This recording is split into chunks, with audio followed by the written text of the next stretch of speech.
अस्सलाम वालेकुम स्टूडेंट्स। आज हमने चैप्टर 2 स्टार्ट करना है सॉल्विंग अ बायोलॉजिकल प्रॉब्लम।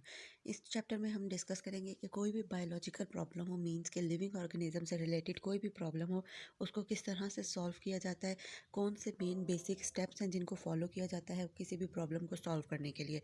तो फर्स्ट हम देखते हैं बायोलॉजिकल मेथड। बायोलॉजिकल मेथड क्या होता है? ये एक साइंटिफिक मेथड होता है, वो मेथड जो कि किसी भी बायोलॉजिकल प्रॉब्लम को सॉल्व करने के लिए यूज़ होता है। बायोलॉजिकल मेथड जो है वो बहुत इंपॉर्टेंट होता है किसी भी साइंटिफिक रिसर्च में, और इम्पॉर्टेंट यूज़ होता आ रहा है ऑलमोस्ट 500 ईयर्स से। इसमें मेन स्टेप क्या होंगे आपके पास? कि फर्स्ट स्टेप में देखें कि आइडेंटिफाई द प्रॉब्लम। कि सबसे पहले आपने प्रॉब्लम को आइडेंटिफाई करना है कि एक्चुअली प्रॉब्लम है क्या, किस चीज़ से रिलेटेड है। आपने पहले उस प्रॉब्लम को आइडेंटिफाई करना है। सिंपली आप कह सकते हो कि कोई प्रॉब्लम होगी तो ही आगे आप नेक्स्ट स्टेप कर सकोगे, अदरवाइज नहीं। तो आपने पहले आइडेंटिफाई करना है प्रॉब्लम को। सेकेंड स्टेप है गैदर डाटा। इसको आप ऑब्जर्वेशन भी कह सकते हो, मीन्स कि जो भी प्रॉब्लम है उससे रिलेटेड आपने चीज़ों को ऑब्जर्व करना है। थर्ड है हाइपोथेसिस। हाइपोथेसिस में आप कह सकते हो कि टेंटेटिव आइडिया होता है, ठीक है। मीन्स कि आपने खुद से अपना फ़र्ज़ी ख्याल, अपना खुद से अंदाज़ा लगाना है कि अगर ये इस तरह से है तो ये सही भी हो सकता है, गलत भी हो सकता है, तो इसमें कोई इतना बड़ा इशू नहीं है। हाइपोथेसिस जस्ट आपका खुद की थॉट हो सकती है, आपका खुद का आइडिया हो सकता है। नेक्स्ट है testing of test the hypothesis. Hypothesis को टेस्ट किया जाता है, इसको आप एक्सपेरिमेंट भी कह सकते हो। एक्सपेरिमेंट करके ही हाइपोथेसिस को टेस्ट किया जाता है कि हमने जो खुद से आइडिया लगाया, अंदाज़ा लगाया था, वो सही है या नहीं। इसके बाद does the new agree data agree. अगर आपके पास हाइपोथेसिस जो है वो, जो आपने सही किया था, आपने हाइपोथेसिस अंदाज़ा लगाया था, वो अगर सही था तो उसको रिपीट किया जाता है एक्सपेरिमेंट के थ्रू, ये कहीं कोई गलती ना रह जाए। अगर नहीं सही होता, ठीक है, अगर सही हो जाएगा तो एक्सपेरिमेंट्स उसके ऊपर किए जाते हैं डिफरेंट तरीके से, और अगर वो सही नहीं होगा तो दोबारा से न्यू हाइपोथेसिस को क्रिएट किया जाता है। इसके बाद एक्सपेरिमेंटेशन के बाद डिफरेंट आपके पास आ जाते हैं, समराइजेशन ऑफ रिजल्ट आ जाता है। इसके अलावा रिपोर्टिंग द रिजल्ट। तो हम इसको वन बाय वन डिस्कस कर लेते हैं। फर्स्ट है recognition of biological problem. Recognition या आइडेंटिफाई करना किसी भी प्रॉब्लम को, ये आपके पास फर्स्ट स्टेप होता है किसी भी बायोलॉजिकल प्रॉब्लम का। इसमें बेसिक स्टेप है कि प्रॉब्लम को रिकग्नाइज किया जाता है कि एक्चुअली प्रॉब्लम है क्या। सेकंड स्टेप होगा ऑब्जर्वेशन। ऑब्जर्वेशन में डाटा को कलेक्ट किया जाता है, इंफॉर्मेशन गैदर की जाती है अबाउट इवेंट्स और process in a careful orderly way, कि जिससे आपको पता चल जाए कि प्रॉब्लम किस चीज़ में है, क्या प्रॉब्लम है, उसको ऑब्जर्व किया जाता है, ठीक है। और बहुत केयरफुली ये प्रोसेस किया जाता है। इसमें आपकी 5 सेंसेस इन्वॉल्व होती हैं। 5 सेंसेस में vision, hearing, smell, taste, touch, ये 5 सेंसेस यूज़ करते हुए आप किसी भी चीज़ को ऑब्जर्व करते हो। नेक्स्ट स्टेप है,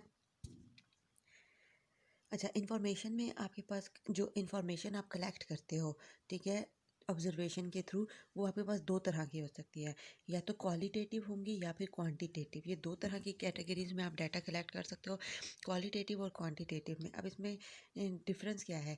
ये आपके पास जो है first qualitative. Qualitative deals with the descriptions. Description means कि आप किसी भी चीज़ की क्वालिटी को देख रहे हो, और जो क्वांटिटेटिव है उसमें आप नंबर्स के डील कर रहे होते हो। लेकिन the data can be observe but not measured. Qualitative में डाटा को ऑब्जर्व किया जा सकता है लेकिन उसको मैयर नहीं कर सकते, क्योंकि उसकी क्वालिटी को हम देख रहे होते हैं। लेकिन जब हम क्वांटिटी की बात करते हैं, क्वांटिटेटिव डाटा, क्वांटिटी में क्या होता है, डाटा को मैयर किया जा सकता है। मैयर आप किस तरह से कर सकते हो? आपके पास नंबर्स होते हैं, डिफरेंट नंबर्स को आप अगर मैथ्स को कैलकुलेट कर रहे हो तो मैथ्स को आप केजी में कर सकते हो मैयर, लेंथ है तो मीटर, सेंटीमीटर, इस तरह से मैयर कर सकते हो। क्वालिटेटिव में आप कलर देखते हो, किसी भी चीज़ का, कोई भी चीज़ अगर आप ऑब्जर्व कर रहे हो, उसका कलर देखोगे, उसकी टेस्ट, उसका टेक्सचर देखोगे, स्मेल, टेस्ट, ये सारी चीज़ें आप देखते हो। इनको सिर्फ देखा जा सकता है, क्वालिटी चेक की जा सकती है, इनको मैयर नहीं कर सकते हम। नेक्स्ट आपके पास जो क्वांटिटेटिव है उसमें आपके पास क्या आता है, लेंथ आ गई, हाइट, एरिया, वॉल्यूम, वेट, ये सारी चीज़ें, और इनको आप मैयर कर सकते हो। स्पीड, टाइम, टेम्परेचर, ये सारी आपके पास क्वांटिटेटिव डाटा की एग्जाम्पल होगी। क्वालिटेटिव में क्वालिटी को डिस्कस किया जाता है, क्वांटिटेटिव में क्वांटिटी मीन्स के नंबर को। तो ये आपके पास डिफरेंस हो गया। अब इसकी आपकी बुक में जो है इसकी एग्जांपल्स लिखी हुई हैं, वो इसका डिफरेंस नहीं है। जो एथेनॉल वाली और वाटर के टेम्परेचर वाली जो आपकी बुक में है, वो एग्जांपल्स हैं इसकी। तो आप इसकी एग्जांपल्स वहाँ से भी दे सकते हो, क्वालिटेटिव और क्वान्टिटेटिव की। और उसकी जो मेन आपके पास डिफरेंस आ गया उसमें आप ये 2-3 पॉइंट्स ऐड कर सकते हो साथ। नेक्स्ट है फॉर्मुलेशन ऑफ हाइपोथेसिस। हाइपोथेसिस की फॉर्मुलेशन में मैंने जैसे पहले भी बता दिया था कि हाइपोथेसिस क्या होता है, एक टेंटेटिव एक्सप्लेनेशन होती है, टेंटेटिव आइडिया होता है।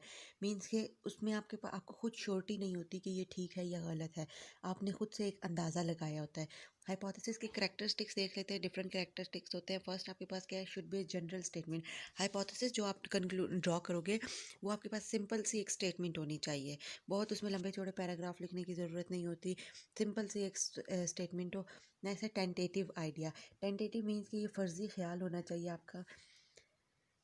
Agree with available observation, mean कि जो चीज़ आपने ऑब्जर्व की है उससे रिलेटेड हो।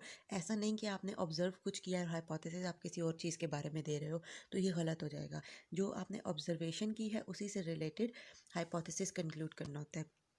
तो एज सिंपल एज पॉसिबल, जितना सिंपल हो सके उतना ही आपके पास इसको सिंपल रहने देना चाहिए। स्टेटमेंट, जनरल स्टेटमेंट ड्रॉ करनी है। टेस्टेबल एंड पोटेंशियली फॉल्सेबल, ऐसा हाइपोथेसिस फॉर्मुलेट करना है कि जो जिसके ऊपर आप फर्दर टेस्ट भी कर सको उसको, मींस कि उस पर एक्सपेरिमेंट परफॉर्म कर सको। और दूसरा पोटेंशियली फॉल्सेबल, और वो फॉल्स भी हो सकता है। ज़रूरी नहीं है कि जो आपने हाइपोथेसिस फॉर्मुलेट किया है वो ठीक ही हो, तो वो फॉल्स भी हो सकता है। और ऐसा होना चाहिए कि टेस्टेबल हो, क्योंकि एक्सपेरिमेंट के थ्रू ही उस पर एक्सपेरिमेंट हो सकेगा, तो ही आपको पता चलेगा कि हाइपोथेसिस सही है या गलत है। नेक्स्ट स्टेप आ जाता है डिडक्शन। डिडक्शन लॉजिकल कॉन्सिक्वेंसेज होती है हाइपोथेसिस की। इसके लिए आप क्या कर सकते हो कि जो आपने हाइपोथेसिस जितने कैलकुलेट ड्रॉ किया है, मीन की फॉर्मुलेट किया आपने हाइपोथेसिस, वो आपके पास कितनी स्टेटमेंट हो सकती है, दो या दो से ज़्यादा भी हो सकती है स्टेटमेंट। तो उनमें से जो आपको ठीक लगती है, जिसको आपको लगता है कि ये ट्रू हो सकती है और इससे एक्सपेक्टेड रिजल्ट आ सकते हैं, तो आप उसको आगे लेकर चलते हो। It involve use of if and then, इसमें इफ़ और देन की लॉजिक यूज़ होती है।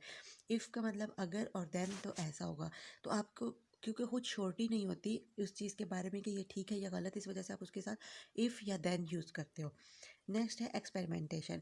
एक्सपेरिमेंटेशन बेसिक स्टेप है बायोलॉजिकल मेथड का। एक डिफरेंट एक्सपेरिमेंट परफॉर्म करके ही हमें पता चलता है कि हमने जो हाइपोथेसिस फॉर्मुलेट किया था वो सही था या गलत था, करेक्ट और नॉट। ठीक है, तो एक्सपेरिमेंट करते, इसीलिए मैंने हाइपोथेसिस की करेक्टरिस्टिक्स में बताया था कि हाइपोथेसिस जो आप फॉर्मुलेट करोगे वो टेस्टेबल होना चाहिए, मीन्स कि उसके ऊपर एक्सपेरिमेंट परफॉर्म किया जा सके। तो एक्सपेरिमेंट के बाद आपको ही यही पता चलेगा कि आपने जो हाइपोथेसिस कंक्लूड किया, ड्रॉ किया था, वो सही था या नहीं था। नेक्स्ट आपके पास आ जाएगा समराइजेशन ऑफ रिजल्ट्स। रिजल्ट्स की समराइजेशन करना। In this step biological get quantitative data from experiments. जितने भी एक्सपेरिमेंट किए हैं उनसे क्वांटिटेटिव डाटा लेना होता है।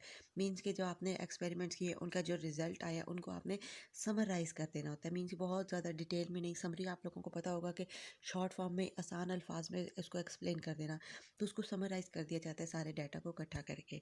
नेक्स्ट है रिपोर्टिंग द रिजल्ट। जो भी आपके पास रिजल्ट आते हैं समराइजेशन के बाद, जब आपने इसको समराइज़ कर लिया, फिर उसको रिपोर्ट कर दिया जाता है इंटरनेशनल लेबॉर्ट्रीज़ वगैरह में।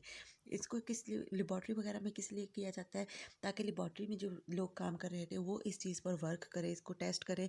अगर कोई गलत है तो वो आपको बताए, इन्फॉर्म करे, आपको पता चले कि आपने कहाँ गलती की। अगर नहीं गलत किया तो वो फिर मेथड जो है वो पूरे इंटरनेशनली सारे जगह पर फॉलो होना शुरू हो जाता है। Public publishing of result is essential part of the scientific method. किसी भी रिजल्ट को पब्लिश करना ये साइंटिफिक मेथड का एक बहुत ज़रूरी पार्ट होता है। ज़रूरी किस वजह से होता है कि जब तक आप अपनी रिसर्च को पब्लिश नहीं करोगे, रिपोर्ट नहीं करोगे, लोगों को कैसे पता चलेगा कि आपने क्या चीज़ फाइंड की, किस चीज़ के बारे में रिसर्च की। और ये नेक्स्ट जनरेशन के लिए नॉलेज सेव होता रहता है इस तरह से। मीन्स कि अगर किसी और ने उसी चीज़ पर रिसर्च करनी है तो उसको पता हो कि यहाँ तक इस चीज़ के बारे में रिसर्च हो चुकी है, हमने जो काम करना है वो इससे आगे हमने फॉलो करना है, ताकि टाइम वेस्ट ना हो उनका।